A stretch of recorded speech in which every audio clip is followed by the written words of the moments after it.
Bueno, creo que podemos dar comienzo puntualmente al seminario. Lo primero que quiero decirles es que sustituyo al profesor Solosaba porque tiene un pequeño problema de salud, pequeño, una indisposición leve, pero que le impedía, no obstante su levedad, le impedía poder venir y estar aquí esta tarde. Y me ha dicho que lo excuse ante todos los presentes. Él nos seguirá por pantalla desde su casa. Y eso es lo primero. Lo segundo, pues creo que como siempre, y no sobran los agradecimientos, se hacen siempre por el profesor Solosaba, lo que yo lo sustituyo por mí, a la Fundación Pablo Iglesias, que, bueno, cuya colaboración hace que sea posible. Desde hace ya años, desde hace ya 11 años, este seminario. Les saludo a todos los presentes, incluidos los profesores de la casa, y, por supuesto, a los dos ponentes del seminario,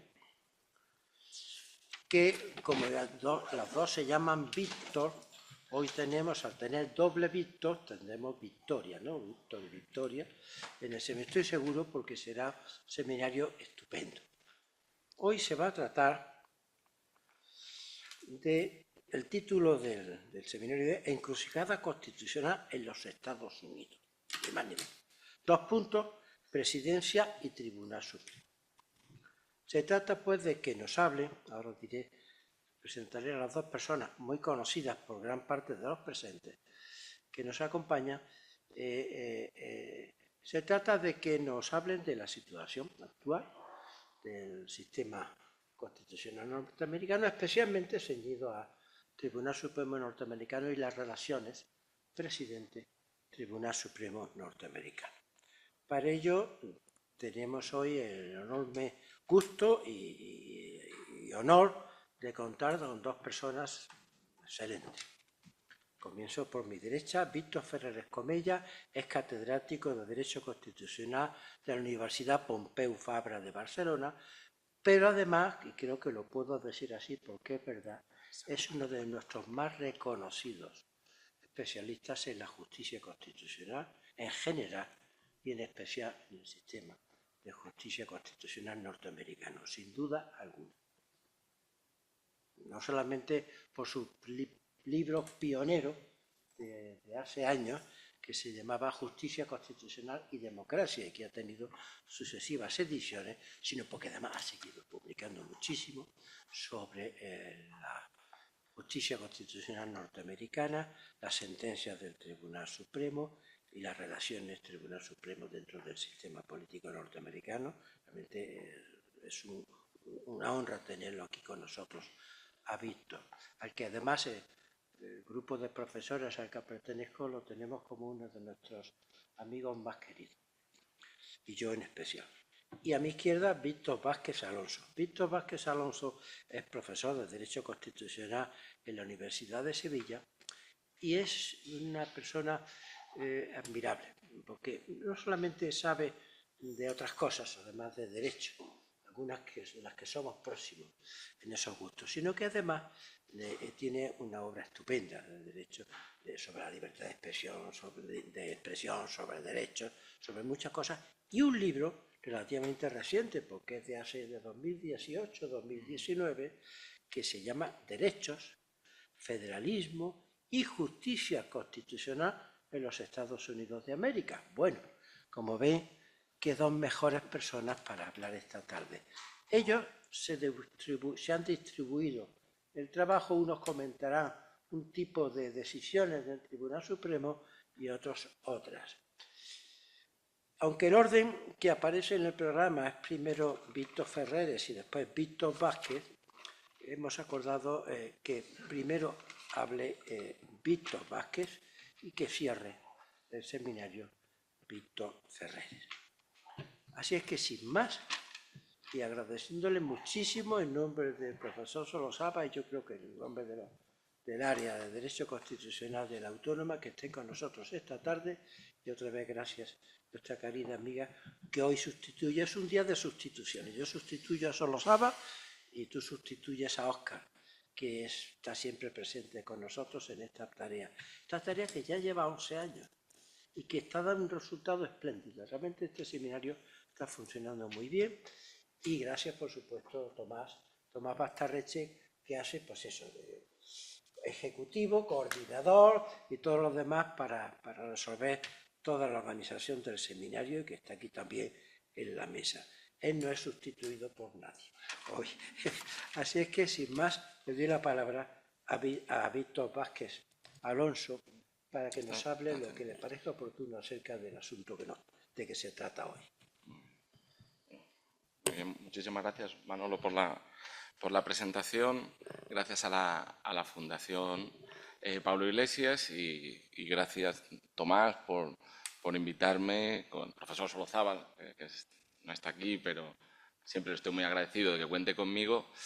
Y intentaré, me ha dicho Isabel antes de empezar, dice, yo la verdad es que estaría muy nerviosa y me he acordado de algo que me dijo una vez una doctoranda de Mariano Ahumada. Dice, voy tranquila a la tesis porque después del seminario de Rubio y Aragón uno va mucho más tranquilo porque el paso difícil ya lo ha superado. Pues yo estoy viviendo eso en mis carnes, además de tener que conversar sobre la justicia constitucional norteamericana con Víctor el Bueno, que es el que va a hablar posteriormente. En cualquier caso, se hará lo que se pueda. Yo voy a hacer una intervención que va a versar, he hablado sobre Tribunal Supremo separación de poderes, a la luz fundamentalmente de una sentencia y una línea jurisprudencial. Una sentencia que es muy reciente, que es la sentencia que ustedes habrán podido tener conocimiento de ella en la prensa, que es sobre la inmunidad del entonces expresidente Donald Trump, otra vez presidente Donald Trump, y luego una línea jurisprudencial del 2023 que habla sobre otro tipo de inmunidad, que es la inmunidad de las redes sociales como foros públicos, ¿no? Que podríamos decir que es la inmunidad de otro tipo de poder salvaje, ¿no? Porque creo que en buena medida es a la conclusión, como intentaré explicar luego, a la que podemos llegar leída esa jurisprudencia. Con respecto a la primera, pues bueno, ustedes ya saben que sobrevenidamente ha sido necesario modificar un poco mi intervención porque esta misma semana el fiscal Jack Smith ha tenido que abandonar su propósito de proseguir con el proceso penal en el Tribunal de Distrito de Columbia contra Donald Trump por un hecho, y es el hecho de que Donald Trump va a volver a ser presidente, y aquí parece que no hay dudas entre la doctrina que la responsabilidad penal del presidente no puede someterse a juicio cuando es un presidente en el cargo, al entender que esto distorsionaría absolutamente la posibilidad que tendría de ejercer, conforme a la Constitución, sus poderes presidenciales. No obstante, aunque no vayamos a tener un nuevo pronunciamiento del Tribunal Supremo sobre esta cuestión, sí tenemos uno muy relevante sobre cuál es el alcance de la inmunidad penal del presidente de los Estados Unidos. Hay que decir, aunque creo que casi todo el mundo lo sabrá, pero es una aclaración necesaria, que es la primera vez que hay un proceso penal contra un presidente de los Estados Unidos. Es decir, que aunque haya una serie de 3, 4 sentencias que pueden tener cierta relevancia interpretativa a lo que ha dicho el Tribunal Supremo, realmente era una cuestión muy inédita. Nunca antes había procesado penalmente a un presidente de los Estados Unidos. Sí que había habido precedentes, decía. Fundamentalmente, la Corte Suprema ha localizado 3, aunque como verán ahora son precedentes que tampoco nos dicen realmente mucho, no pueden ser conclusivos con respecto a lo que se planteaba ante el Tribunal Supremo. Uno es, el más famoso es Fitzgerald, que es el precedente relativo a una eventual responsabilidad civil del presidente Nixon por el ejercicio del cargo. Es decir, lo que en ese momento la Corte Suprema valoró, es una jurisprudencia, creo que es del 77, era si cabría la posibilidad de establecer una responsabilidad, subrayo lo de civil, frente al presidente de los Estados Unidos por algún acto que haya realizado como presidente de los Estados Unidos, es decir, en el ámbito de sus atribuciones. Y en este caso, el Tribunal Supremo llegó a la conclusión de que no, de que cuando se tratase de responsabilidad civil por actos realizados en el ejercicio de sus funciones, no cabría establecer ningún tipo de responsabilidad. Y en esta sentencia releída, la verdad es que la Corte Suprema no fue en ningún caso conclusiva respecto a la posibilidad de responsabilidad penal. Apunta que sería algo diferente, llega a decir, si hubiera sido un proceso penal, habría unas implicaciones distintas, pero no acaba en ningún caso ni siquiera de indicar cuál era el planteamiento de la mayoría de la Corte respecto a un eventual proceso penal. También hay un precedente que conocerán, que es el Clinton versus Jones, que tiene su origen en una acusación también en el ámbito civil al presidente Bill Clinton, se le demandaba responsabilidad civil por un supuesto acoso sexual, y aquí lo que es importante es considerar que se trataba de actos llevados a cabo por Bill Clinton antes de ser presidente. Y aquí la Corte entendió que no estaba obviamente amparado por la inmunidad y que perfectamente se trataba de actos fiscalizables cuando él era presidente, y en cualquier caso no se trataba de actos que tuvieran relevancia penal, o por lo menos no era un proceso penal lo que estaba en juego. Y luego hay otra sentencia del Tribunal Supremo que también tiene a Nixon como objeto, que también la conocerán, es cuando Nixon no accedía a prestar a un tribunal de distrito toda la documentación que tenía en su poder en el escándalo Watergate, y finalmente aquí realmente lo que se estaba era obstruyendo la colaboración, ¿no?, con la justicia, y finalmente aquí la Corte Suprema entendió que sí, que Nixon tendría que haber puesto en conocimiento toda la documentación que servía para aclarar el caso Watergate, y creo que él dimite además después de la sentencia del Tribunal Supremo. A los 17, 20 días es cuando se produce la dimisión. Por lo tanto, realmente no había precedentes claros. Lo que sí que había eran unos hechos bastante claros, ¿no?, que es algo que llama la atención. Ya saben que el comienzo del litigio se encuentra en un tribunal de Distrito de Columbia, donde un jurado popular entiende que había indicios, elementos probatorios suficientes para procesar al presidente. Fundamentalmente eran 4, ¿no?, que son por todos conocidos, pero que los vamos a recordar. Durante el interregno que se producen las elecciones presidenciales y la toma de posesión del presidente Biden, por un lado, Donald Trump instó a gobernadores y funcionarios estatales a que le consiguieran votos, buscaran votos, ¿no? En segundo lugar, quiso utilizar al Departamento de Justicia para que presionara también a las autoridades estatales y consiguieran esos votos. Por otro lado, presionó al vicepresidente de los Estados Unidos para que no cumpliera con su papel ceremonial en el Senado de reconocimiento de estos resultados y, por lo tanto, de proclamación del candidato electo. Y luego, finalmente, como ustedes saben, durante el asalto al Capitolio y los 2 días anteriores, Donald Trump, a través de Twitter, pues bueno, de alguna manera instigó, ¿no?, a que una multitud impidiera de facto, ¿no?, la proclamación del nuevo candidato.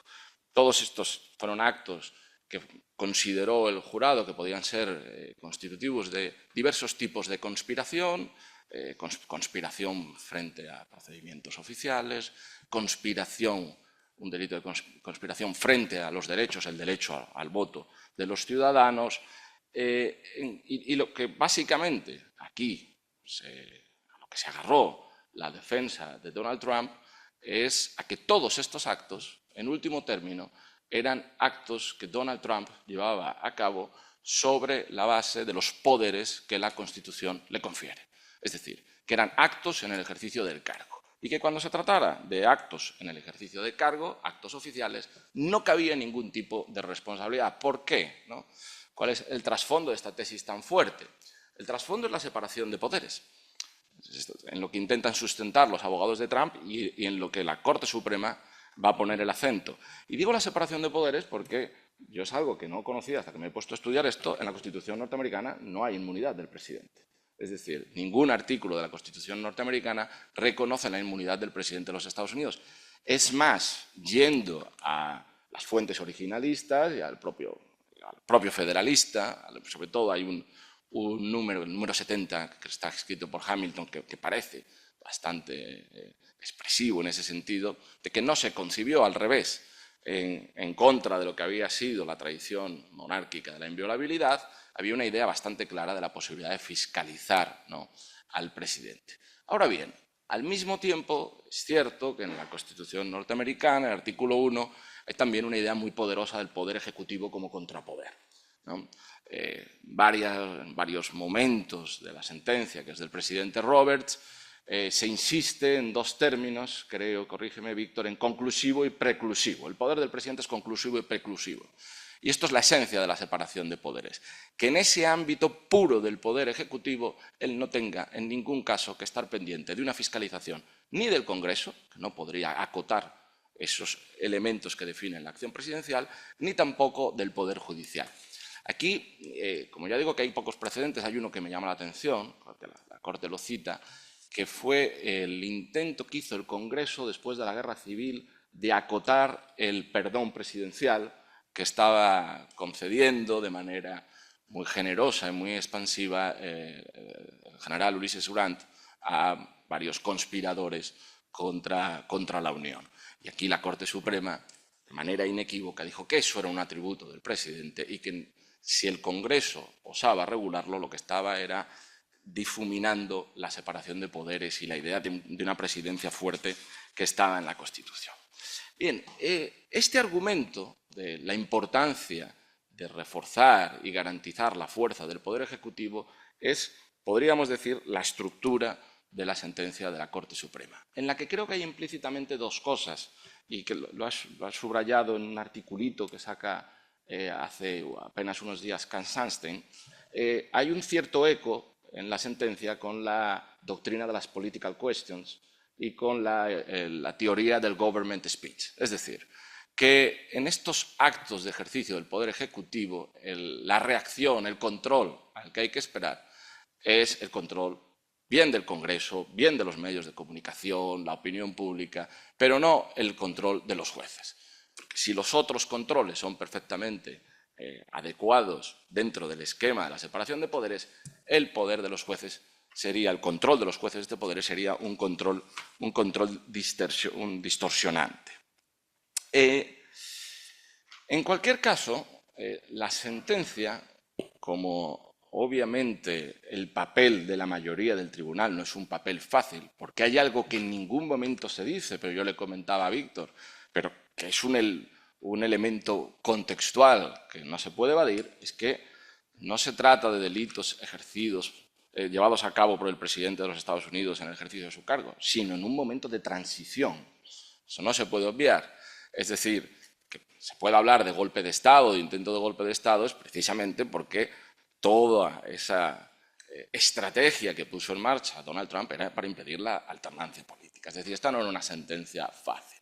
Entonces, el tribunal aquí, para dulcificar el impacto, ¿no?, de esta sentencia también en la opinión pública, distingue, ¿no?, tres tipos de inmunidad. Dice, la inmunidad tiene que ser absoluta cuando se trate del corazón de la función ejecutiva del presidente. Dice, porque el presidente es en sí mismo un brazo del gobierno y, por lo tanto, cuando no dice qué tipo de actos son los que verdaderamente identifican la función ejecutiva del presidente, dice, pero aquellos actos, ¿no?, que encarnen el poder ejecutivo tienen que estar protegidos por la absoluta inviolabilidad, porque si no, no estaríamos interpretando el Poder Ejecutivo tal y como quiso consagrarse en la Constitución norteamericana, además como un contrapoder al Congreso y además como una presidencia enérgica. Luego habla de una suerte de zona de sombra, ¿no?, de actos del Poder Ejecutivo donde la inmunidad sería presuntiva. No dice qué tipo de actos son, pero dice son actos que definen la función ejecutiva, pero que no estarían, no formarían parte de ese contenido esencial de la función ejecutiva del presidente. Y luego dice, ¿no?, que todo acto del presidente de los Estados Unidos durante el cargo, y esto sí que es una novedad en la jurisprudencia, creo, de la Corte Suprema, que no esté vinculado a un poder que la Constitución confiera al presidente o una función y que tenga relevancia penal puede ser procesado. Es decir, los actos privados con relevancia penal del presidente de los Estados Unidos son, en todo caso, fiscalizables ante la justicia. Lo dice de manera taxativa varias veces el cuerpo de la sentencia. Y ahora bien, los hechos que relatábamos antes entrarían dentro del corazón de las funciones ejecutivas. Pues para mí lo más sorprendente es que la Corte Suprema entiende que sí, y sobre todo cómo explica que sí. Es decir, el hecho de que Donald Trump llamara reiteradamente a funcionarios estatales, a gobernadores de su signo político, y les dijera consígueme los votos, pues la Corte Suprema dice que ese es un diálogo normal que mantiene el presidente de los Estados Unidos desde poderes tan claros y tan evidentes en la Constitución como pues, la coordinación de las funciones ejecutivas, el poder que tiene para velar por la buena ejecución de las leyes, también de la ley electoral. El que ordenara al vicepresidente de los Estados Unidos que frenara el acto ceremonial de la proclamación, pues dice, hombre, es que con el vicepresidente de los Estados Unidos hay una relación institucional inequívoca, ¿no? que se traduce, ¿no? en muchísimos actos y también en este acto, ¿no? a través del cual se puede entender que un presidente quiera velar, ¿no? por la buena ejecución de unos resultados electorales. Incluso los tuits, ¿no? La Corte Suprema dice no podemos obviar el poder comunicativo con la nación que tiene que tener un presidente, que no puede estar coartado por una amenaza de un proceso penal. Formaría también parte, de alguna manera, de aquello que da identidad al poder ejecutivo en nuestro régimen presidencial. Yo creo, y quedo pendiente de lo que Víctor interprete, creo que la sentencia no era tan conclusiva, es decir, que probablemente si no llega a ganar las elecciones Trump, tendríamos que estar pendientes de una nueva sentencia del Tribunal Supremo en la que confirmara, sobre todo yo creo que lo que más le cuesta confirmar al Tribunal Supremo es que la inmunidad cubriese la coerción al vicepresidente para no proclamar al nuevo candidato en la sesión del Senado. Ahí no queda claro, verdaderamente, yo releyéndolo, si el tribunal lo interpreta como ese corazón de la función ejecutiva, de la función presidencial, sobre la cual no cabe sino concluir que la inmunidad es absoluta, o estaríamos en ese ámbito de la inmunidad presuntiva. En cualquier caso, esta sentencia, para mí, tiene varias, desde la perspectiva de la separación de poderes, varias consecuencias importantes. Más en un contexto donde Donald Trump, por lo menos durante 2 años, va a contar con la mayoría en ambas cámaras, con 6 jueces en el Tribunal Supremo y con el poder fundamental de un foro público, de una red social tan importante como es para la formación de la opinión pública, como es X. Tiene coletazos esta sentencia que pueden tener cierta significación ahora. El primero, la idea de inmunidad tan fuerte que construye no es descartable que le pueda servir al propio presidente Biden, porque durante la campaña electoral Donald Trump afirmó reiteradas veces que nombraría a un fiscal de verdad para procesar al expresidente, ¿no? E incluso también para procesar, habló de Hillary Clinton y demás. En segundo lugar, la propia figura del fiscal especial puede quedar en entredicho, porque en un voto particular se cuestiona su legalidad, en un voto particular del juez Thomas, pero en el proceso que también ha decaído, que había abierto contra Donald Trump por la usurpación de documentos, la juez atendió al argumento de que la designación, que esto es algo que ocurre desde el Watergate, la designación de un fiscal especial es contraria a la Constitución y, por lo tanto, se declaró en un momento la nulidad de ese procedimiento. Donald Trump ha dicho que nombrará un fiscal especial, habrá que ver hasta qué punto eso va a producirse o no. Y luego la siguiente parte, decía una especie de coda digital, ¿no? De mi intervención, versa sobre esas sentencias de las que yo hablaba sobre el régimen jurídico de las plataformas digitales a la luz de la recientísima jurisprudencia de la Corte Suprema. Es decir, aquí la Corte Suprema, entre la idea de que el presidente tiene que estar sometido a derecho, la idea del rule of law y la de separación de poderes hace una interpretación muy maximalista de la separación de poderes, diciendo que la separación de poderes exige una fortaleza del presidente que solo se consigue con la inmunidad. Pero precisamente en la jornada del asalto al Capitolio se vio que hay otro poder que condiciona las democracias en general y en concreto la democracia norteamericana. Ustedes saben que ese día Twitter decidió finalmente bloquear y luego cancelar la cuenta del presidente Donald Trump. Durante los días anteriores, Twitter empezó, luego Facebook, a subtitular las entradas de Trump en la red diciendo que eran falsas, esta información era falsa, que los datos no estaban contrastados, que no había fraude, etcétera, etcétera. Y finalmente, cuando ya se produce el asalto, decide primero Twitter cancelar esta cuenta y luego lo hacen otras redes sociales. Cuando se cancela la cuenta de Donald Trump, yo recuerdo que en Europa Angela Merkel dijo que eso es algo que no tendría que suceder nunca aquí, salvo que lo dijera un juez. Y yo en aquel momento no interpretaba realmente el alcance de lo que quería decir. Luego, creo que el alcance es muy obvio. Twitter decidió cancelar la cuenta de Donald Trump, pero podría no haber decidido cancelar la cuenta de Donald Trump, incluso podría haber decidido utilizar algoritmos para propagar de manera masiva la idea de que había habido un fraude electoral. ¿Y por qué puede? Porque el régimen jurídico de las grandes plataformas digitales norteamericanas, que tiene un origen en el 230 Decency Act del Código de Comunicaciones, aprobado en 1997, establece dos principios, que son que las plataformas digitales son irresponsables por aquello que a través de las mismas se transmita o almacena, y también son irresponsables por aquello que decidan borrar o censurar. Es decir, irresponsabilidad absoluta. Dos principios que condicionan lo que ha sido la creación del marco de la opinión pública digital.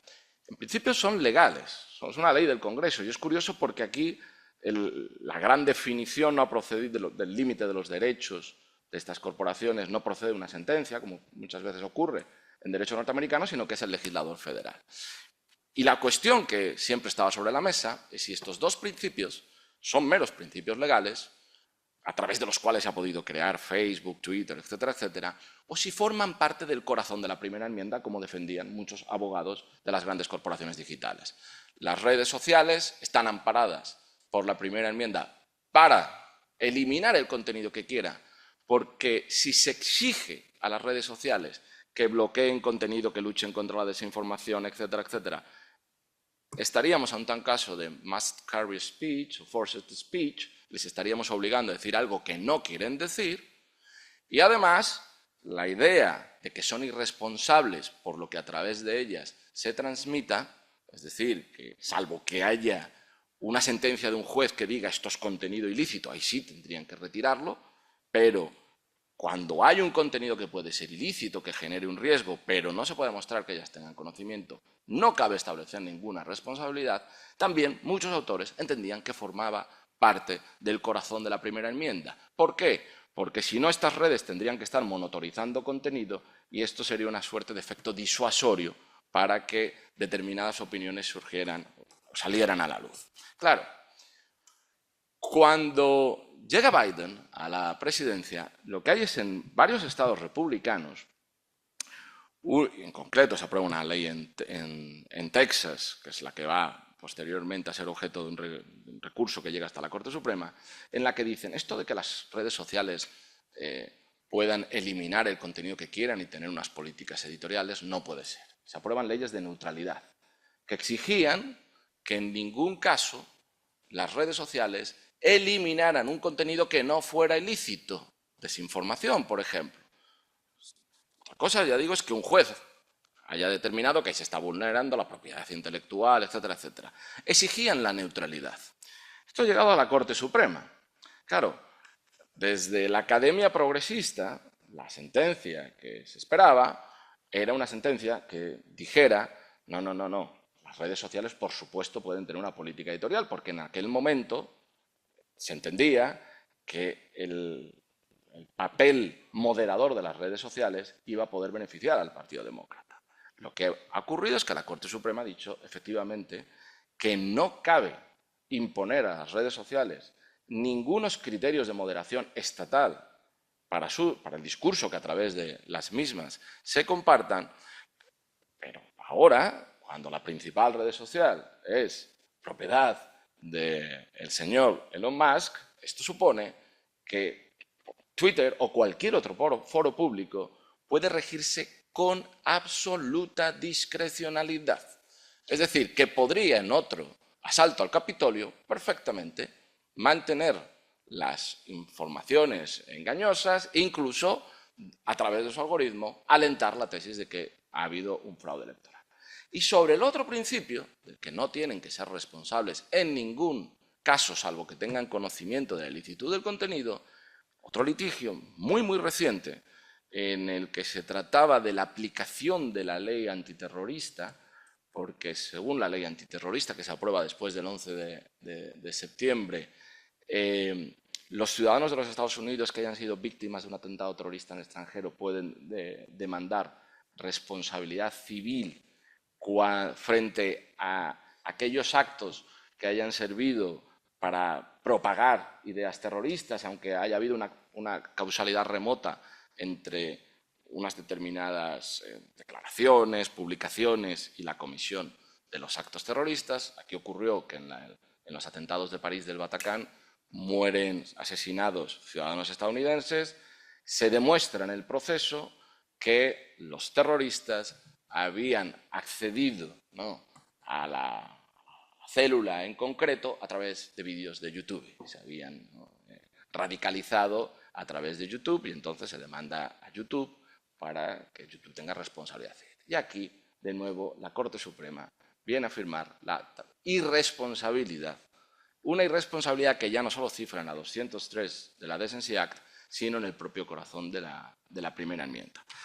Con lo cual, yo creo que desde la perspectiva de la separación de poderes y del control de un poder como es, que ya los medios de comunicación creo que se han demostrado en estas elecciones presidenciales que su poder es muy relativo, y del control del poder de las redes sociales, sobre todo tomando en consideración que el dueño de la red social más activa políticamente va a integrar la estructura de gobierno, pues creo que son malas noticias para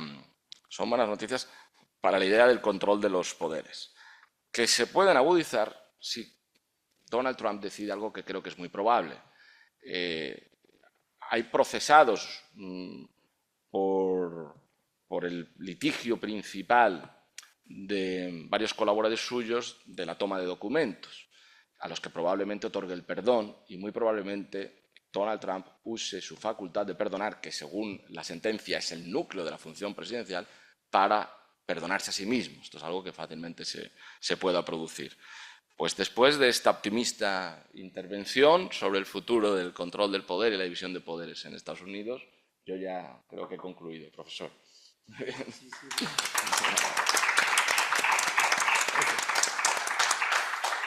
Muchísimas gracias. Pesimista, real. Está bien. La verdad que es estupenda ponencia.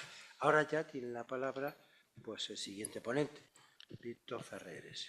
Adelante. Muchas gracias. Bueno, es un gusto de verdad estar aquí. Me siento como en casa. Muchas gracias a la Fundación por organizar estas jornadas, por tenerme aquí. Gracias, Manolo, por la presentación que has hecho.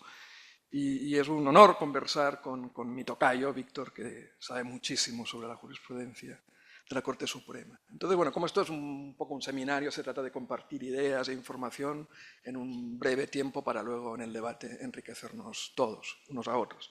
Yo lo que voy a hacer es dar algunas pinceladas sobre 4 temas. 1, el giro jurisprudencial en materia de aborto. 2, un poco el tema que ha tratado ya Víctor, la sentencia sobre la responsabilidad penal del presidente. 3, las propuestas de las que se ha ido hablando últimamente para reformar el Tribunal Supremo de Estados Unidos. Y 4, como divertimento, el problema de si podría ser Donald Trump presidente una tercera vez, que es interesante la cosa. O sea, como ven, es muy pesimista el tono de mi intervención. Bueno, lo primero, como creo que casi todos sabemos, una de las promesas de Donald Trump durante la campaña presidencial de 2016 fue esta: si yo soy elegido presidente, pues me encargaré de nombrar a jueces en la Corte Suprema que revoquen ese precedente, Roe versus Wade, de 1973, que consideraba que la Constitución Federal de Estados Unidos, al proteger el derecho a la privacidad, pues está también protegiendo de manera implícita el derecho de las mujeres a interrumpir el embarazo. Por tanto, hay una sentencia importantísima, Roe versus Wade, que desde ese momento pues, ha establecido esta barrera, ¿no? Existe un derecho constitucional a abortar. Bueno, pues Trump promete que si llega a la presidencia se va a cargar ese precedente, y lo consigue, efectivamente. Tiene la suerte de nombrar a 3 jueces, que son Neil Gorsuch, Brett Kavanaugh y Amy Coney Barrett. Con lo cual estos tres jueces se suman a los 3 ya, digamos, conservadores, en el sentido que han sido propuestos por presidentes republicanos, es decir, John Roberts, que es el presidente, Clarence Thomas y Samuel Alito, de manera que hay una supermayoría de 6, para entendernos, jueces conservadores frente a 3, que en esos momentos son Stephen Breyer, Elijah Kagan y Sonia Sotomayor. Bueno, entonces se produce la ocasión para que esa promesa se cumpla, que es el caso Dobbs. En el caso Dobbs, la Corte Suprema, a través de esos 6 jueces conservadores, dicen que fue un error en el año 1973 sostener que la Constitución de Estados Unidos protege el derecho al aborto. Entienden que el derecho al aborto es un tema sobre el cual la Constitución guarda silencio y que lo suyo es no poner más barreras al proceso democrático de las que se pueden deducir del texto o de las tradiciones del país, y que por lo tanto, a partir de ahora, son los estados los que tienen que decidir, en ejercicio de sus competencias, pues cómo tratar el tema del aborto. Nota a pie de página: después de esa sentencia hubo un cambio, solo un juez fue sustituido, dimite Breyer, y entonces el presidente Biden pues, lo sustituye por la jueza Jackson, pero digamos la composición, entre comillas, ideológica de la Corte Suprema no ha variado por el paso de Joe Biden a la presidencia.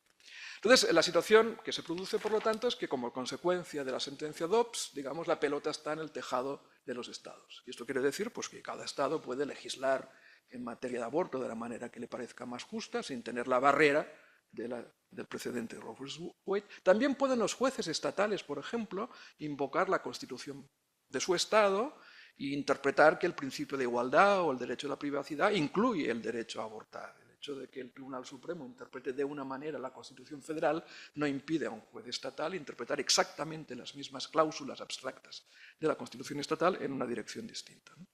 Como también se puede reformar, claro, la Constitución estatal para garantizar explícitamente el derecho al aborto. Bueno, en ese panorama se producen las elecciones presidenciales de este mes de noviembre y, como recordaremos, el tema del aborto fue importante en la campaña. En el famoso debate, por ejemplo, entre la Harris y Trump, sale el tema del aborto, ¿no? Y entonces, bueno, los demócratas habían decidido que como respuesta a la sentencia Dobbs, lo que había que hacer era prometer una ley federal que reconociera el derecho al aborto. Es decir, el Congreso Federal dictará una ley que reconocerá el derecho al aborto y, por lo tanto, pues, prevalecerá sobre las leyes estatales que lo nieguen. La posición de Trump era: este es mi trofeo, he conseguido lo que os prometí, ahora Roe versus Wade ha quedado desactivado, ¿no? La pelota está en manos de los estados, pero dejó muy claro que él no estaba a favor de una ley federal que prohibiera el aborto. Insistían que eso es algo que tienen que manejar los estados individualmente. Claro, muchos observadores de la vida política americana pensaron que Trump no podía ganar las elecciones como consecuencia de la sentencia Dobbs, que muchas mujeres se movilizarían en contra de él como castigo por haber conseguido lo que prometió, ¿no? Que el derecho al aborto dejara de ser un derecho reconocido en el plano federal. Y claro, esos pronósticos han fallado, ¿no? La gente se pregunta: ¿cómo es que...? Y os puedo decir que muchos amigos míos, bien informados, me decían: no, tranquilo, Trump no va a ganar, seguro, imposible. Las mujeres se van a movilizar. Bueno, no ha sido así. ¿Por qué? No lo sé. Claro, si lo supiera, pues habría escrito ya algo, ¿no? No lo sé. Pero he ido leyendo como todos hemos hecho, ¿no? Y bueno, pues yo he destilado de lo que he leído pues algunas cosas, ¿no? Que no van a ser nada raras porque casi todos los que estáis aquí también lo habéis leído, ¿no? Un posible factor, bueno, que quizá el tema económico pesó mucho más en la campaña de lo previsible, es decir, que la preocupación por la situación económica y la inflación, pues igual ha sido más importante de lo que se pensaba. Dos, que en el tema de la batalla cultural no está tan claro cómo van a reaccionar las mujeres en este tema, porque como todos sabemos están internamente divididas las mujeres y también internamente divididas las feministas en torno al tema de los derechos de los transexuales. Y Donald Trump puso mucho dinero para enviar el mensaje de que él estaba en contra de que los transexuales compitan en las competiciones femeninas deportivas. Y el día en el discurso de Victoria, uno de los temas que sacó fue este. Claro, este hombre, digamos, tonto para ver por dónde van los tiros y qué corrientes de opinión existen para ganar votos, no parece que sea. Entonces, bueno, que él haya visto que ahí hay una grieta en la opinión pública, incluso feminista, por no decir ya la opinión pública de las mujeres, bueno, pues eso está ahí. Tercer factor, bueno, que quizá hubo gente que dijo, bueno, a ver, que la consecuencia de Dobbs es que ahora cada Estado puede regular el tema del aborto como le parezca más adecuado. Bueno, pues ya trabajaremos políticamente en cada Estado para lograr que el derecho al aborto se mantenga o se reconozca, ¿no? Es decir, tampoco es tan grave, no es que nos prohíban el derecho al aborto, es que se nos dicen que la barrera constitucional federal deja de existir y ahora cada Estado tiene que resolver este tema con sus propios instrumentos. Es interesante que durante este año 2024 ha habido bastantes referéndums en estados de los Estados Unidos en materia de aborto. Y fijaros qué cosa más curiosa. Hay 4 estados en los que ganó Trump y en esos 4 estados se celebró un referéndum sobre el aborto y ha salido sí al aborto, que son Missouri, Arizona, Montana y Nevada. Claro, lo cual puede ser un factor a tener en cuenta. Bueno, pues mire, pues bueno, si hay un referéndum votaremos que sí al aborto. O sea, no tengo que castigar a Trump por el tema del aborto. Puedo simplemente en un referéndum votar sí al aborto y ya está. Primeras pinceladas sobre el primer tema. Segundo tema, el de la responsabilidad de Trump por los actos de todos conocidos. Bueno, hay 2 sentencias, hay una menos importante, pero quiero dedicarle unos minutos, que es la sentencia Anderson, y luego está la segunda, que es la que Víctor ha tratado con detalle antes, Trump versus United States. La sentencia Trump contra Anderson es interesante por lo siguiente, porque resulta que la Constitución americana, en la enmienda 14, sección 3, ¿vale? Que es la enmienda 14 se aprobó después de la Guerra Civil, en 1868, todos la conocemos porque la enmienda que reconoce el derecho a la igualdad, pero claro, dice más cosas esta enmienda. Y hay una sección tercera que dice que las personas que habiendo jurado la Constitución de los Estados Unidos hubieran incurrido en rebelión o insurrección contra el gobierno de los Estados Unidos o hubieran prestado ayuda a sus enemigos, quedan inhabilitados para ejercer cargos federales.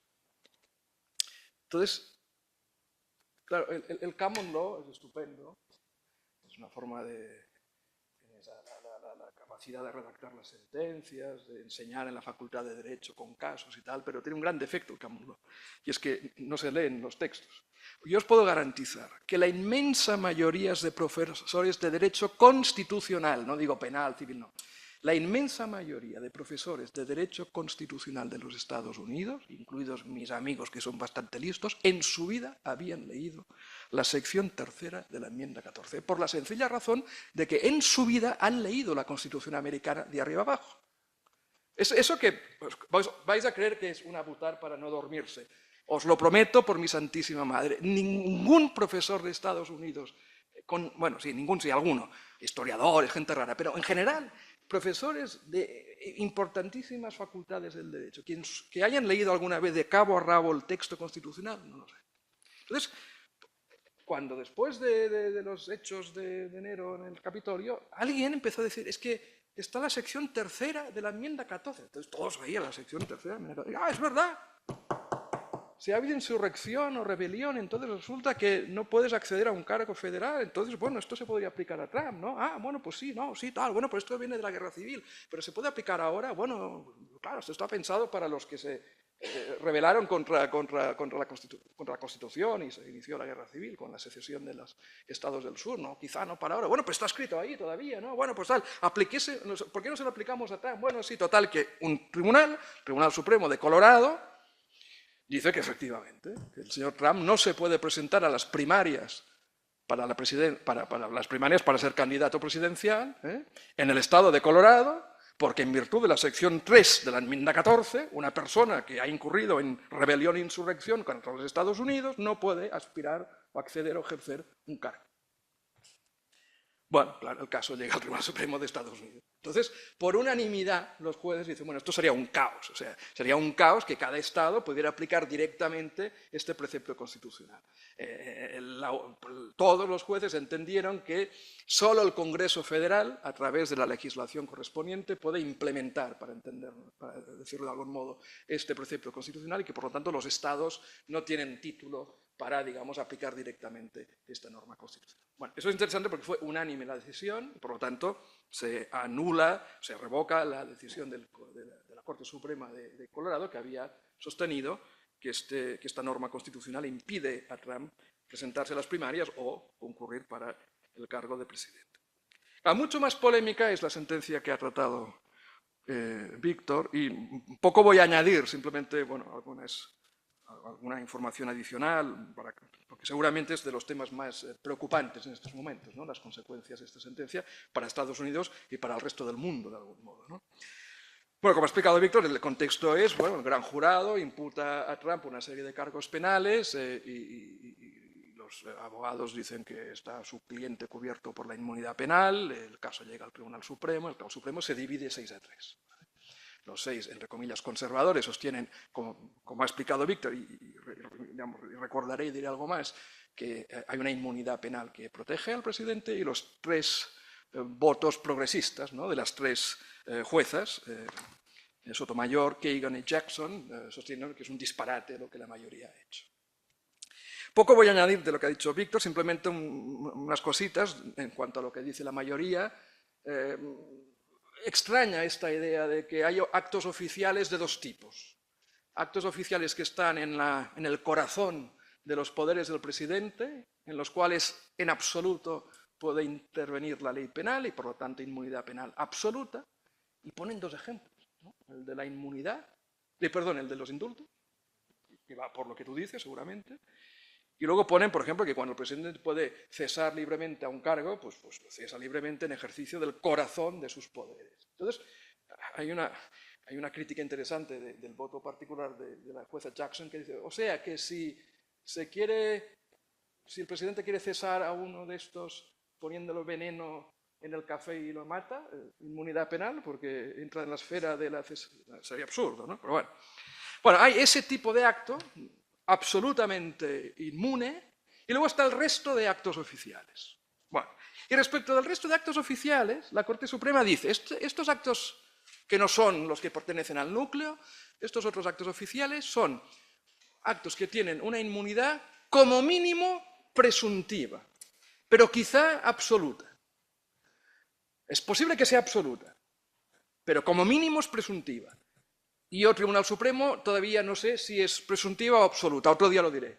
Deja imprejuzgada la cuestión de si esa inmunidad es presuntiva o absoluta. Es desconcertante, o sea, es un momento desconcertante. Uno le dice, ¿por qué? Usted es el Tribunal Supremo de Estados Unidos, ¿qué otro caso va a tener usted como este para aclarar?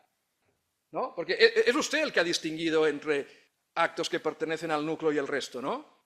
Usted ha hecho la distinción.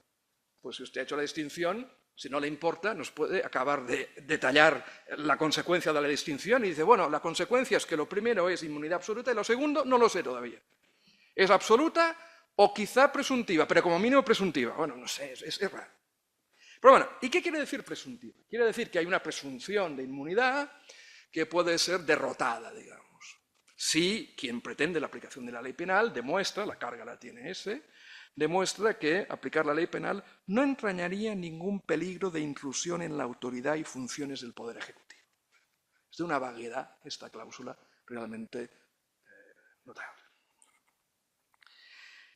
Claro, como ha explicado Víctor, esto es un sistema del precedente. Bueno, hay un precedente, ¿no? Claro, es que ya había la sentencia del año 82 donde se había dicho que el presidente de Estados Unidos tiene inmunidad civil, es decir, que no está blindado, digamos, frente a las acciones civiles de daños y perjuicios. Ese caso Fitzgerald-Nixon versus Fitzgerald, era curioso, o sea, resultaba que había un un empleado en el Ejército del Aire que había sido despedido como consecuencia de una reorganización administrativa. Y entonces puso una demanda de daños y perjuicios contra Nixon.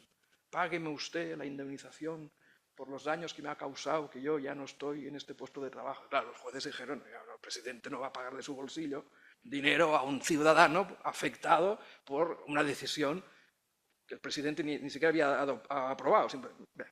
Entonces, con este precedente, ¿no?, dice ahora la Corte Suprema Mayoría, hombre, si dijimos que el presidente, para tener tranquilidad de ánimo, para no estar pendiente de las consecuencias jurídicas de sus acciones cuando deja de ser presidente, ¿vale?, tiene inmunidad civil, con mayor razón, a fortiori, tiene inmunidad penal, ¿vale?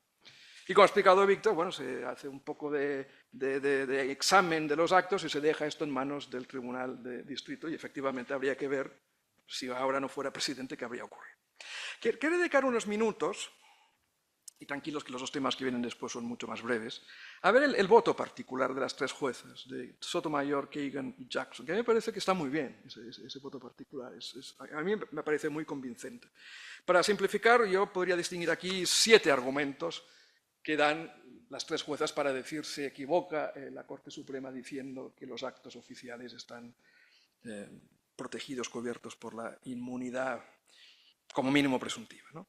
Claro, el primer argumento, que es realmente, a mí me parece muy sólido, bueno, el texto de la Constitución, es que la Constitución americana regula el impeachment en los siguientes términos. Dice que la House of Representatives puede iniciar el proceso de destitución, de impeachment, y luego el Senado juzga.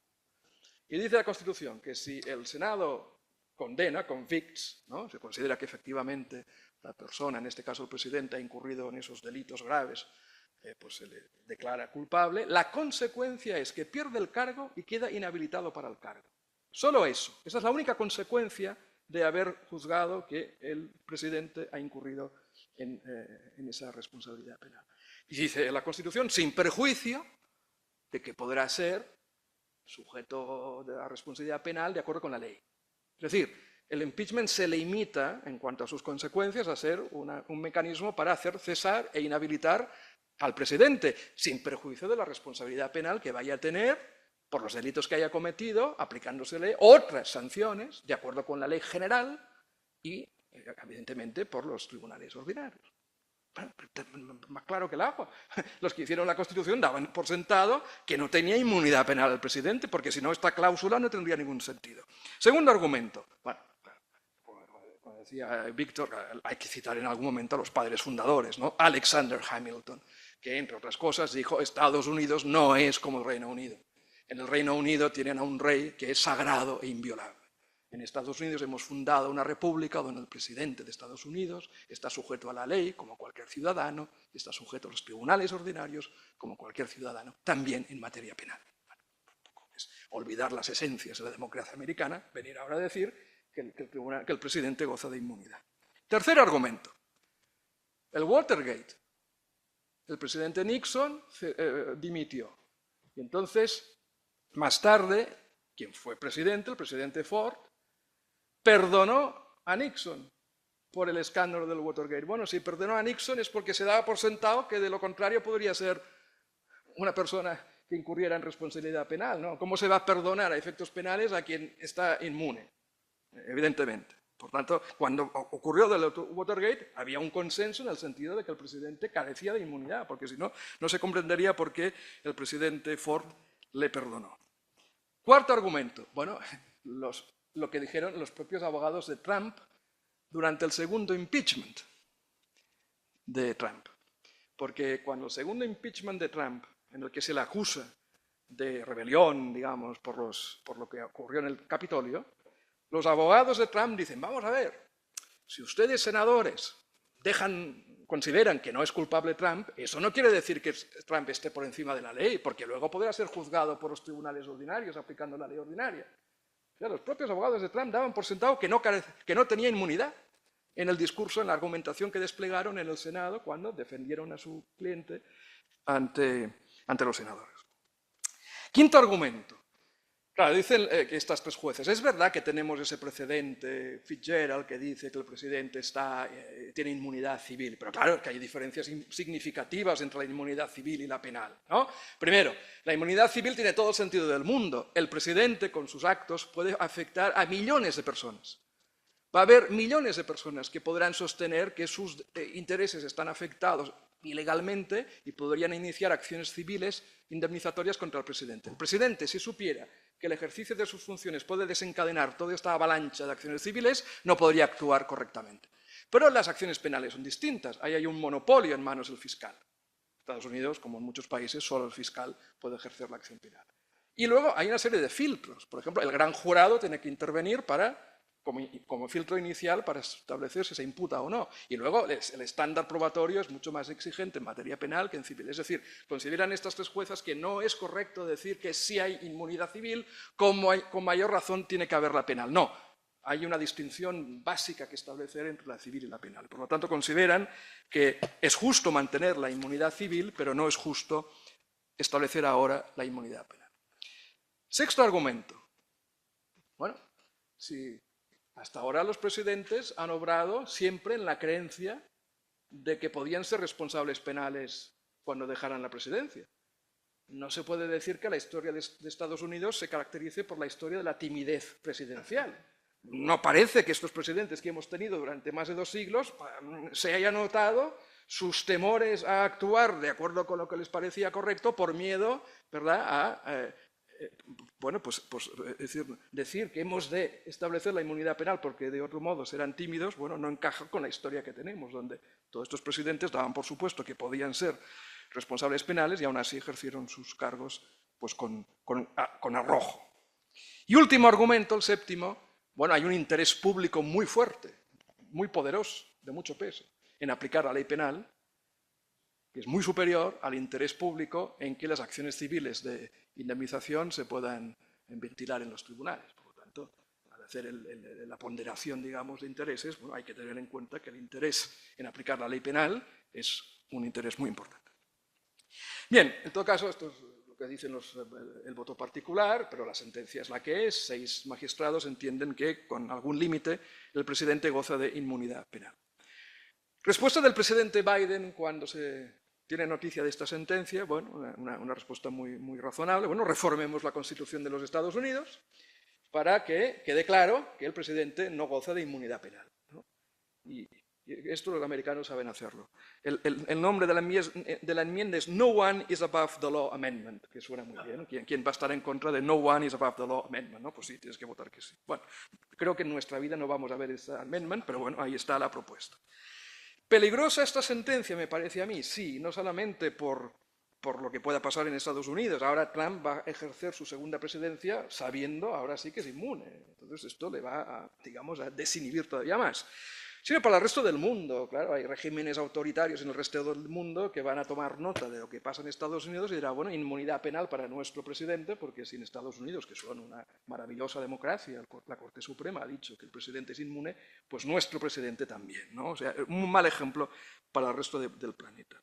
Por ejemplo, si algún día pensáramos que Estados Unidos algún día pudiera suscribir el Estatuto de Roma y sujetarse, por lo tanto, a la jurisdicción de la Corte Penal Internacional, pues no lo podría hacer. Tendría un grave obstáculo constitucional porque el artículo 24 del Estatuto de Roma impide la inmunidad. Por lo tanto, pues esa posibilidad queda completamente excluida. Bueno, hasta aquí, digamos, mis pinceladas sobre los 2 primeros temas. Más brevemente, los otros 2 que quería tratar. Bueno, como ya he dicho varias veces, hay un predominio, entre comillas, conservador en la Corte Suprema, 6-3, y eso quiere decir, bueno, pues que hay ahí una línea jurisprudencial, digamos, dominada por estos jueces. Claro, el sistema del common law, como todos sabemos, es un sistema donde los precedentes tienen mucha importancia. Y eso, hay 2 caras en esta moneda.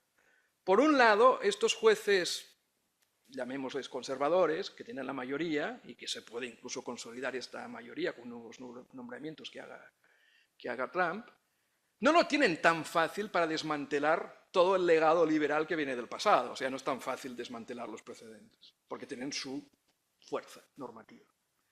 Pero la otra cara de la moneda es que los nuevos precedentes que establezcan estos jueces, el día de mañana también va a ser muy difícil de revertirlos cuando haya una mayoría liberal, digamos, en la Corte. Por tanto, están muy atados por el pasado, eso es buena noticia en la medida en que el pasado incluye un legado liberal, pero la mala noticia es que las piedras que ahora pongan esta mayoría conservadora van a ser difíciles de abandonar el día de mañana. Entonces, en este contexto, pues ha habido mucho debate sobre una posible reforma de la Corte Suprema. Hay un documento que yo he leído hace poco, sabía de su existencia, pero por falta de tiempo no había leído hasta hace poco para prepararme esta ponencia, que es la cosa buena de que te inviten a hacer ponencias, porque así estudias lo que tenías pendiente, que es un informe para la Casa Blanca hecho por una comisión de expertos de todos los colores políticos sobre qué hacer con el Tribunal Supremo de Estados Unidos. Vale mucho la pena los que hagáis doctorado, o los que estéis, profesores de Constitucional, lo que sea, si no lo habéis leído, echarle una ojeada, porque está muy bien ese documento. Es una fuente de información muy interesante sobre la historia del Tribunal Supremo durante 2 siglos, la larguísima lista de propuestas que se han... Yo no sabía que se habían hecho tantas propuestas a lo largo del tiempo para reformar el Tribunal Supremo. O sea, ha habido mucha imaginación a la hora de hacer propuestas. Y bueno, y la última, que el presidente Biden ha asumido, y en ese sentido formalmente dijo que había que reformar la Constitución en esta dirección, es la idea de establecer que los jueces del Tribunal Supremo tengan un mandato limitado de 18 años. Es decir, suprimir la idea de que el cargo es vitalicio por un cargo limitado en el tiempo, 18 años. De manera que cada presidente pudiera designar durante su mandato a 2 jueces. La idea es regularizar el ritmo de la renovación del Supremo. Es decir, que no dependa esto de los accidentes de la historia. Resulta que a Trump le tocan 3 y a Biden 1, igual a un presidente ninguno. No, habría que distribuir, digamos, el poder político que representa hacer la nominación de una manera más equitativa, de manera que cada presidente tenga la oportunidad de nombrar a 2 jueces, y siendo el mandato 18 años. Por cierto que el informe se pregunta, ¿y esto lo podríamos aplicar retroactivamente? Y sí, ningún problema. Esto si se hace con una reforma constitucional, pues los actuales jueces se verían obligados a respetar esta regla de los 18 años sin ningún problema. Y eso viniendo de Europa, o sea, cuando un europeo lee esto y piensa en Polonia, ¿no? Claro, sí, retroactivamente, porque si lo hace la Constitución no hay límite, ¿no? Claro, nosotros tenemos límites que vienen del derecho europeo que hace que esto quizá no lo podríamos hacer. Bueno, y la última cuestión, el divertimento, ¿no? ¿Podría Trump ser presidente una tercera vez? Claro, la Constitución de Estados Unidos fue reformada en el año 51 a través de la enmienda 22, porque como sabemos, el presidente Roosevelt fue elegido 4 veces. Y se consideró que eso no estaba bien, que un presidente pudiera ser elegido tantas veces. Roosevelt rompió con una tradición que venía de George Washington. George Washington decidió que después del segundo mandato se iba para casa y no continuaba en la presidencia. Y todo el mundo aplaudió ese gesto como el gesto del Cincinnatus moderno, ¿no? Como Cincinnatus que le pidieron que ayudara a la patria y ayudó y luego se volvió a su casa a cultivar zanahorias o lo que fuera, ¿no? Entonces, Washington es el Cincinnatus moderno, la persona que entiende que sirve temporalmente a la nación a través del ejercicio del cargo presidencial y luego se va a casa como un ciudadano común. Entonces, si Washington hizo eso, por cierto, la ciudad Cincinnati en Ohio es por el Cincinnatus que se considera que Washington fue. Bueno, pues Roosevelt, digamos, fue elegido 4 veces y rompió con esta tradición. Y entonces se decidió en el año 51 reformar la Constitución para expresamente prohibir que una persona pueda ser elegida 2 veces presidente. Que una persona pueda ser elegida 2 veces presidente.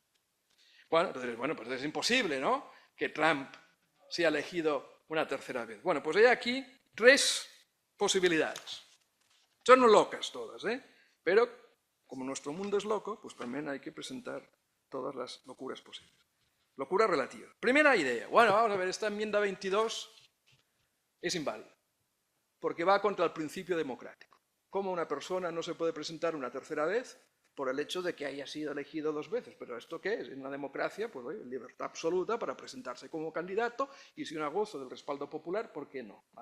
Claro. Pasa que en Estados Unidos la idea de que hay reformas a la Constitución inconstitucionales nunca ha sido una doctrina, digamos, aceptada.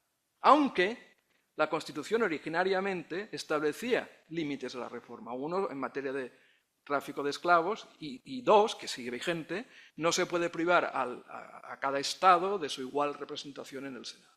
No se podía reformar la Constitución yendo en contra de esta regla. Es el único ejemplo de límite material a la reforma. Pero en general la idea de límites implícitos a la reforma, aunque se ha discutido en la historia doctrinal en Estados Unidos, nunca ha acabado de arraigar. Una cosa que países europeos o de América Latina podrían decir. Es muy difícil pensar que la Corte Suprema va a decir que la enmienda 22 es inválida. Bueno, segunda posibilidad. Bueno, la enmienda 22, sí, es verdad, dice que una persona no puede ser elegida 2 veces. Pero claro, igual pensemos en la razón de ser de la regla. Hagamos una lectura teleológicamente orientada. Claro, la razón de ser es evitar el abuso de poder como consecuencia de acumular el poder demasiado tiempo. Por lo tanto, se está pensando en 2 presidencias consecutivas. Pero claro, si Trump fue presidente, luego se fue para su casa, vino un presidente de otro partido, y ahora vuelve a ser elegido, digamos, el contador se tendría que poner a cero otra vez, porque el riesgo de acumulación no se produce. Por tanto, habría que hacer una lectura restrictiva del tenor literal para ajustarse a la finalidad, ¿vale? Una reducción teleológica, como diríamos aquí. Claro, es difícil que la Corte Suprema haga esto, porque, bueno, es difícil pero no imposible. Porque, digamos, los juristas conservadores siempre han insistido en la lectura literalista, si queréis, de la Constitución. Entonces sería un poco raro que ellos hicieran esta lectura flexible, ¿no? Retocando la norma que se deduce, el tenor literal, para ajustarla a la finalidad de la norma. Seguramente sería raro que los jueces conservadores compraran, digamos, esta estrategia argumentativa. Pero, interesante, hay un representante de Nueva York en la House of Representatives del Partido Demócrata, que se llama Dan Goldman, que ha propuesto que se vote en la Cámara de Representantes una resolución por la que se aclare que la enmienda 22 también se aplica a Trump, porque no hace falta que sea también, si no es consecutivo, se le aplica. Claro, el solo hecho que alguien diga que hay que votar esto para aclarar ya crea la duda sobre si realmente, o sea, un poco como la amnistía, ¿no? Alguien empieza a decir que la amnistía quizás es constitucional, entonces hay más gente que empieza a decir que sí, ¿no? Pues este señor demócrata no ha hecho ningún servicio a la causa, diciendo vamos a votar esto, porque vótese lo que se vote, o aunque no se vote, el mero hecho de hacer esta propuesta ya crea un cierto margen de duda. Y la última posibilidad, ya me callo, es lo siguiente. Bueno, seamos literalistas, pues. Bueno, seamos literalistas. Una persona no puede ser elegida 2 veces presidente. Elegida 2 veces.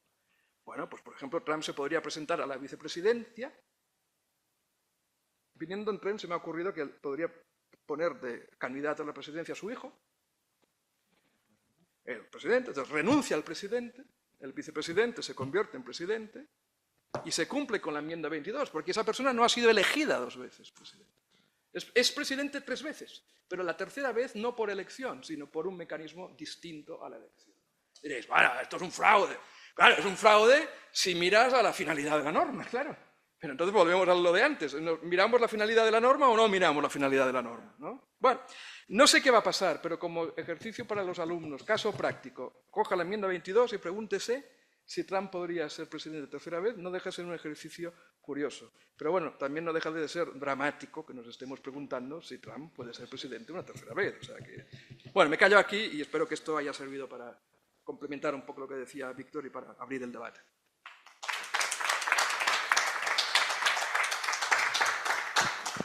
Bueno, efectivamente yo llevaba razón cuando dije que dos Víctor, victoria, ¿no? La verdad, ha sido una tarde magnífica. Qué 2 intervenciones más estupendas y que han planteado problemas que, me imagino que algunos de los presentes nos hemos planteado, sobre todo en estos momentos. Yo solamente voy a hacer 2 leves apuntes, muy poco, y ya comienza. Uno sobre la inmunidad penal presidencial. A mí me parecen, yo participo de tu opinión, creo que el voto particular es potente. Las razones del voto particular son muy muy potente en derecho, muy potente. Difícil contrarrestar. El problema ahí es la diferencia, tú lo has apuntado, entre la inmunidad absoluta y la inmunidad presuntiva, y cómo se delimitan esas dos. Yo creo que eso es consecuencia de una debilidad. La debilidad de no querer, porque sería, a mi juicio, excesivo, porque no creo que se pueda conciliar absolutamente una división de poderes de esa manera con el Estado de Derecho. Entonces, la debilidad de no decir todo lo que haga el presidente durante su mandato, forme el núcleo, no forme el núcleo, salvo, pues no sé hasta qué punto, actos privados, porque no sé si, incluso si asesina a alguien por la calle, pero bueno, está cubierto por la inmunidad. Eso es muy fuerte, eso además es lo contrario a lo que quisieron los padres fundadores, eso tú lo has dicho, eso es muy fuerte. Entonces, para huir de eso, pues cuando se tiene miedo a un argumento, se huye que se siente con debilidad argumental. Bueno, vamos a resolver. Hay actos que sí, hay cuáles, y otros que tienen una presunción juris tantum, que se puede destruir a favor o en contra, cuáles ya veremos. Y esa debilidad está ahí.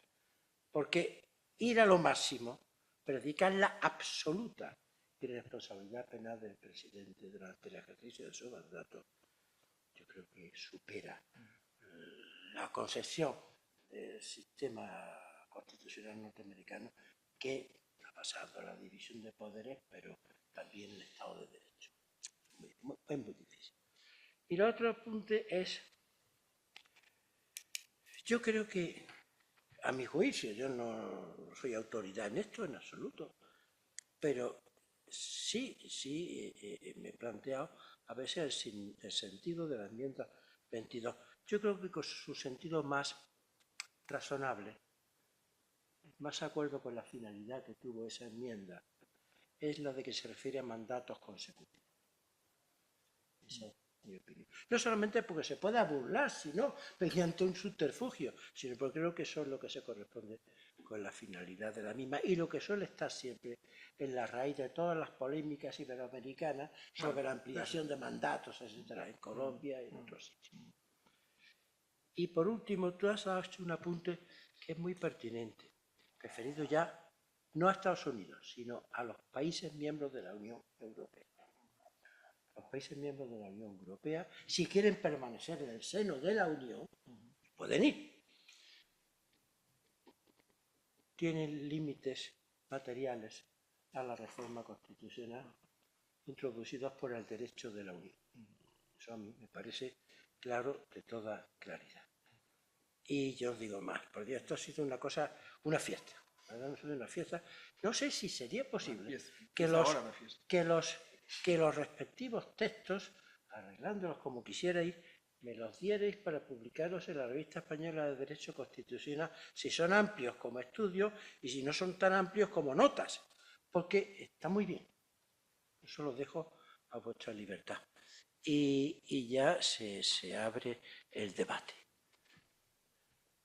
Bueno, se me olvidó antes decir que estamos aquí en un espacio tan grande porque está ocupado el salón de grado donde siempre nos reunimos por las jornadas del anuario. Por eso estamos aquí. María, fuiste tú la que tú. ¿Quién fue la que Bueno, es una pregunta a los dos y doble. A los dos en general y una a ti que también de simplemente información. Vamos a ver.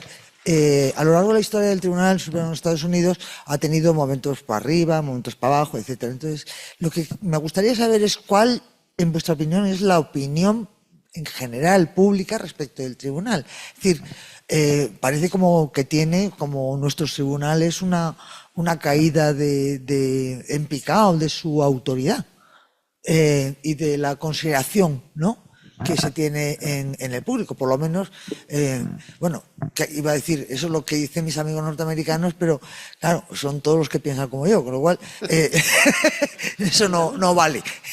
Pero bueno, vosotros que sabéis. Y una cuestión ya más específica, Víctor, hablando del informe que, ¿no? Yo quiero recordar, y corrígeme si me equivoco, que una de las decisiones o uno de los avisos de Roosevelt cuando el Tribunal Supremo le paraba a todos las medidas del New Deal era que, como sigáis así, voy a nombrar tantos magistrados como, ¿no? Como juezas, exactamente. Pero la pregunta es, ¿no se plantea en estas propuestas lo de aumentar el número de jueces? Porque claro, eso pues sería, yo creo que más rápido en el caso de que hubiera alguna vez una elección un poquito más normal que la actual, ¿no? Y bueno, daros mi enhorabuena. Pero yo no creo que os tenga que darle enhorabuena porque yo voy a salir de aquí absolutamente deprimida, ¿eh? O sea, muy, muy deprimida. Me voy a tirar a la bebida porque es lo único que cabe después de esta... Vale. Sí, además, sigo un poco con lo mismo.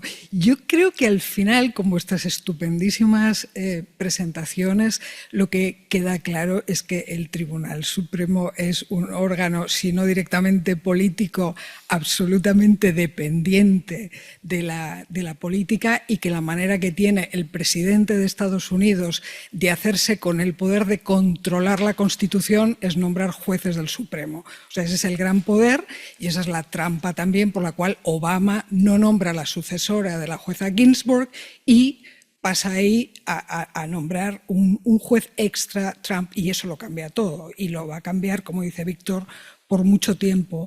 Pero yo creo que aquí la lección terrible es que Estados Unidos pues tiene una constitución que no sirve realmente como referencia y como freno, porque es verdad que no es clara con el asunto de la elección consecutiva, pero de lo que no habla nada es de la mayor parte de los derechos hoy vigentes en Estados Unidos. Por eso me parece tramposísima la sentencia Dobbs cuando hace referencia a que eso no está en la Constitución. Y la discusión, como creo que habéis puesto muy bien de manifiesto ambos, es debatir si ahora este Tribunal Supremo está completamente desinhibido y se siente perfectamente capaz de dar vuelta a los precedentes liberales sentados por ese tribunal que sigue en la época del New Deal. O sea que esos precedentes establecidos en los años 60 y sobre todo en los 70.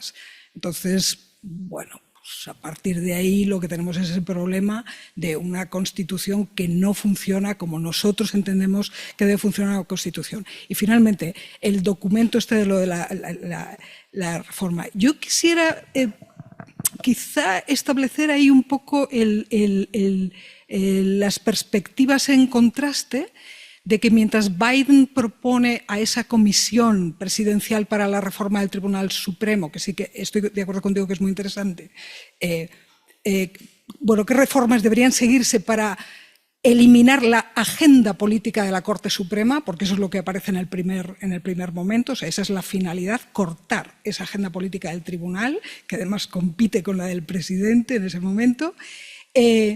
Contrastar esto con el proyecto de ley que hay ahora mismo en Alemania para introducir en la Constitución la imposibilidad de que haya ciertas modificaciones sobre el estatus del Tribunal Constitucional Federal, no vaya a ser que en algún momento gane una mayoría en el Parlamento que afecte a la posición del Tribunal Constitucional Federal. O sea, reforzar al tribunal frente al poder político. Sí, Pablo, pero yo quiero también hacer alguna pregunta, porque antes fue una consideración a ellos. Primero, no es solo en los Estados Unidos donde la captura de la mayoría del Tribunal Constitucional hace que prácticamente el sistema de frenos y contrapesos decisionales, no ya los políticos, se decaigan, no solo en los Estados Unidos, está ocurriendo en masa.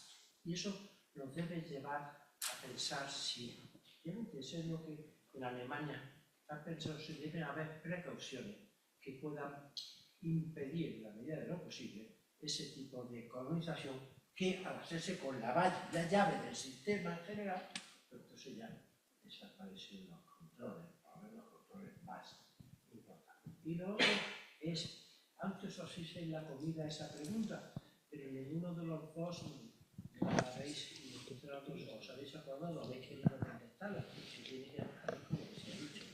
¿Creéis que todavía quedan resortes? Algunos contrapesos, algunos frenos en el sistema norteamericano, en esa situación de control, 7-5, 7-4, del Tribunal Supremo, quedan todavía resortes en el sistema. Resortes no solamente de tipo sociológico, sino estructural, no quedan resortes todavía en el sistema, federalismo, etc. En fin, para que no caigamos ya en la absoluta desesperanza. Y Pablo. Sí, pero seguro. Bueno, muchas gracias en primer lugar porque han sido dos extraordinarias conferencias o presentaciones de las que, como siempre, se aprende muchísimo. Yo, nada, muy rápidamente quería incidir en la segunda de las cuestiones que ha abordado Víctor, también para aportar más leña al fuego de la perplejidad con respecto al asunto del aborto y lo que influye y el calibre político que tiene, porque yo creo que efectivamente, como él ha dicho muy bien, no acabamos de metabolizarlo.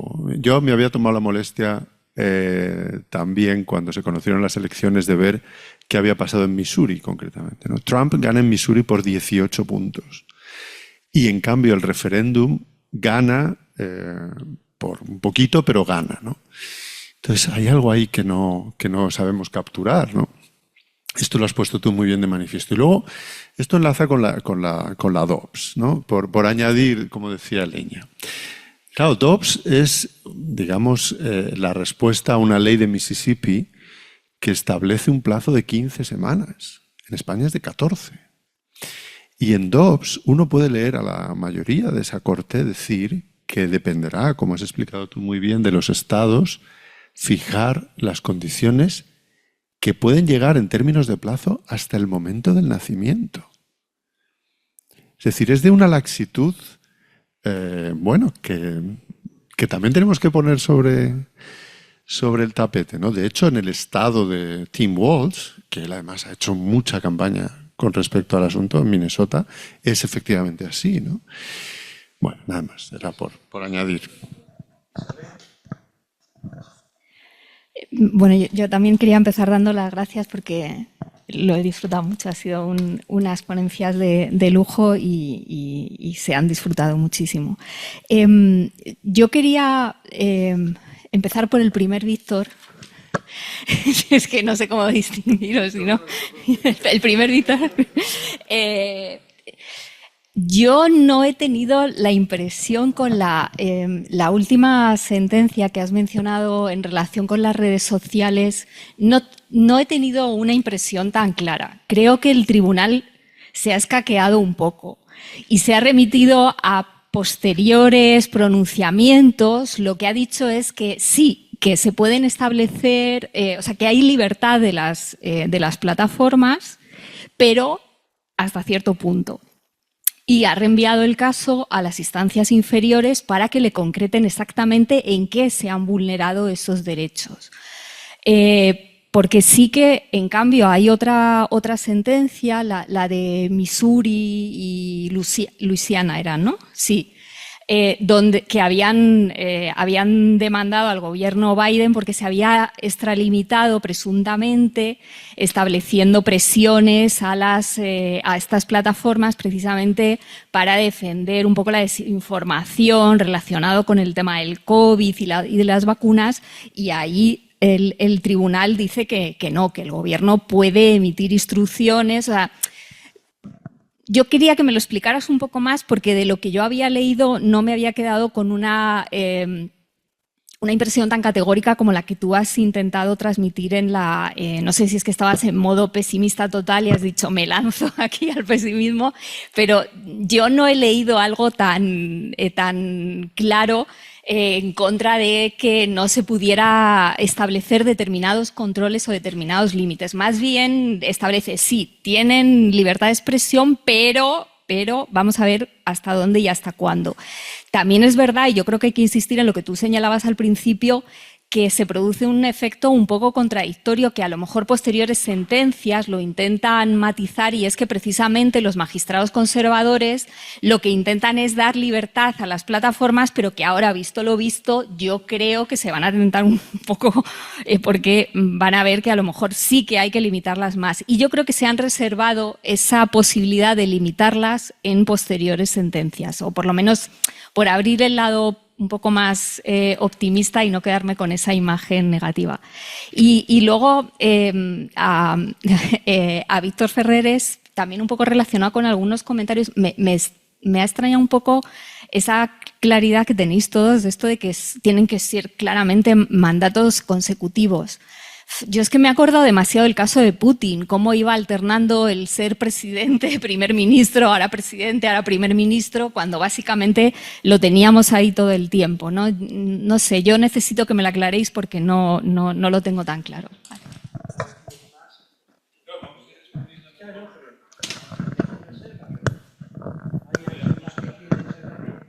Entonces ahora, si te permiso de cuando responda, pues vuelva a abrir el turno. Gracias. Bueno, interesantísimas todas las preguntas. Marta, el grado de prestigio de la Corte Suprema, bueno, ha bajado, indudablemente ha bajado, en parte como consecuencia de la polarización. El informe este es interesante porque da datos pues, realmente llamativos. Hubo una época relativamente reciente en las que las cosas eran muy diferentes que ahora. Por ejemplo, el juez Scalia, que todo el mundo sabía perfectamente qué pensaba, fue confirmado por el Senado con 98 votos de 100. Ginsburg, que todo el mundo conocía perfectamente cuáles eran sus ideas, en este caso progresistas, fue confirmada en el Senado por 96 votos. Breyer, otro también progresista, conocidísimo cuando fue nominado por el presidente, obtuvo 87 votos. Es decir, hubo una época donde los dos grandes partidos podían estar de acuerdo en avalar a una persona como juez. Ahora esto no es así, y no es así como consecuencia de la polarización que en todo el mundo se puede observar. Entonces, no sé hasta dónde ha llegado el desprestigio, pero creo que algo se dice en este informe que es del año 2021, por lo tanto seguramente la situación actual es todavía peor, que ha habido un cierto desprestigio, pero tampoco como para arruinar completamente el grado de apoyo que la ciudadanía tiene hacia el Tribunal Supremo. Desprestigio también, yo creo, desde el punto de vista del derecho comparado internacional. Es decir, yo creo que el prestigio del Tribunal Supremo, para empezar, ya no es el que era porque empezaron a salir como setas, digamos, tribunales constitucionales en otros lugares del mundo con una jurisprudencia pues, muy interesante, cuyas sentencias se traducen al inglés precisamente para que influyan en la conversación colectiva y, por lo tanto, Estados Unidos no está en el centro necesariamente de la conversación, sino que hay muchos otros actores, otras voces interesantes que la gente tiene en cuenta. Y podría ocurrir que en algunos casos algunas sentencias de la Corte Suprema de Estados Unidos fueran precedentes negativos, como ocurrió con Lochner versus New York. O sea, cuando aquella sentencia famosa de Lochner, ¿no?, que dice que es inconstitucional que una ley estatal restrinja el número de horas que puede trabajar alguien que estaba trabajando en las panaderías y el salario mínimo y estas cosas, pues claro, es como una Corte Suprema va a invalidar legislación de este tipo que es tuitiva de los intereses del trabajador. Entonces, ya en esa época, y Marian lo sabe mejor que nadie, bueno, en Europa, por ejemplo, se sabe de esta sentencia y es un argumento para no obtener justicia constitucional en Europa. Con lo cual, esta sentencia que hemos analizado y criticado, la que da inmunidad penal, no sabemos si absoluta o presuntiva al presidente, puede ser que pase a la historia como una sentencia que crea un precedente negativo, es decir, que otros países, ¿no?, que protejan más las esencias liberal democráticas citen aquella sentencia como ejemplo de lo que no hay que hacer. ¿vale? En todo caso, el prestigio internacional de la Corte está bajando, lo tengo clarísimo. Segunda pregunta de Marta sobre el court packing. Efectivamente, Roosevelt dijo, bueno, la solución aquí será que por cada juez que no se jubile, pues yo voy a nombrar otro, ¿no? Claro, la Constitución americana no establece el número, ¿no? Pero por práctica, por tradición, desde 1861, si no me equivoco, han sido 9. Y claro, cuando Roosevelt dice eso, incluso los de su propio partido dicen, tú estás loco, esto no se puede hacer. Esto afecta a la independencia judicial. Tú no puedes hacer esto y le tumban la propuesta. Lo que pasa es que, claro, los magistrados entonces en ejercicio, sabiendo que esto podía ocurrir, hicieron un cambio a última hora que, digamos, pues a partir de ese momento empezó a declararse válida mucha legislación que antes había sido considerada contraria a la Constitución. En el informe se trata el tema, es muy interesante, hablan de toda la historia del número, por qué el número fue aumentando, por qué en el 19 se paró en 9, por qué las propuestas que ha habido, por qué Roosevelt no tuvo éxito. Y claro, dice, no proponemos que se aumente, o sea, que se permita por ley ordinaria modificar la composición y ensanchar la composición, por una razón muy sencilla. Porque si este presidente actual lo puede hacer, el próximo también. Es decir, si Biden es presidente, ¿por qué no aumentamos para ser más equilibrado? Hay 6-3, bueno, pongamos 2 más y así será 6-5. Bueno, y ahora vendrá Trump y dirá, bueno, pues en lugar de 11, ¿por qué no ponemos 15? Porque, no, tienen mucho trabajo y tal. Es decir, es un juego que no lleva a nada, porque tú no puedes controlar el siguiente gobernante que va a hacer. Con lo cual, sí se ha pensado, pero el informe, que digamos no se moja mucho, pero en ese punto sí recomienda que no se piense en ese mecanismo como solución, porque no tiene ese problema. Completamente de acuerdo con todo lo que ha dicho Marian, una constitución muy antigua, desde luego. Muy antigua y encima no la leen, o sea que es un desastre. Y sí, efectivamente, es el texto más toda una práctica, toda una tradición, y que por lo tanto es un poco sorprendente, ¿no? Que en algunas sentencias se cite el texto de la Constitución como si no hubiera nada más, ¿no? Y lo de Alemania es interesante, efectivamente, porque es darse cuenta que en la medida que la Constitución ha desconstitucionalizado piezas importantes de la justicia constitucional, había que hacer una reforma para petrificar de algún modo esas piezas ante el riesgo de que una mayoría ordinaria del Parlamento las destruya. Es muy indicativo de los riesgos que en algunos lugares se está viendo. No sé, Manolo, qué resortes quedan, yo no lo sé. Yo creo que el único así que se me ocurre son las elecciones, las midterm elections en 2 años. Es decir, si en 2 años pues Trump no tiene algún tipo de correctivo electoral, bueno, pues yo no sé ya qué otros mecanismos quedan, porque todo está en sus manos, ¿no? O sea que no se me ocurre, más allá de que ciertas cosas ni siquiera una Corte Suprema conservadora va a aceptar. Hay cosas que no pueden ser porque los precedentes algún valor tienen, pero no se me ocurren muchos más resortes. Y Isabel, no, simplemente para aclarar que yo no decía que evidentemente la enmienda 22 solo se aplica cuando los 2 mandatos son consecutivos. No, yo no he afirmado eso, simplemente que hay duda sobre si puede hacerse una interpretación restrictiva. Entonces esa duda, como mínimo, existe. Y aquí el profesor Aragón, como juez del Supremo americano, votaría a favor de decir que sí, hay que hacer una lectura restrictiva, con lo cual ya vemos que alguna posibilidad hay. Y bueno, pues ahí está la cuestión. Pero no, en ningún momento ha afirmado que yo vea que esto tiene que ser interpretado de esta manera. Y no sé si me he olvidado de algo, pero en todo caso las afirmaciones que he escuchado, no las preguntas, las afirmaciones las comparto completamente. Gracias. Muy bien. Víctor Vázquez. Muy bien, gracias por todas las observaciones. Isabel, empiezo por ti y a intentar reafirmar mi pesimismo frente a tu optimismo con respecto a esta sentencia.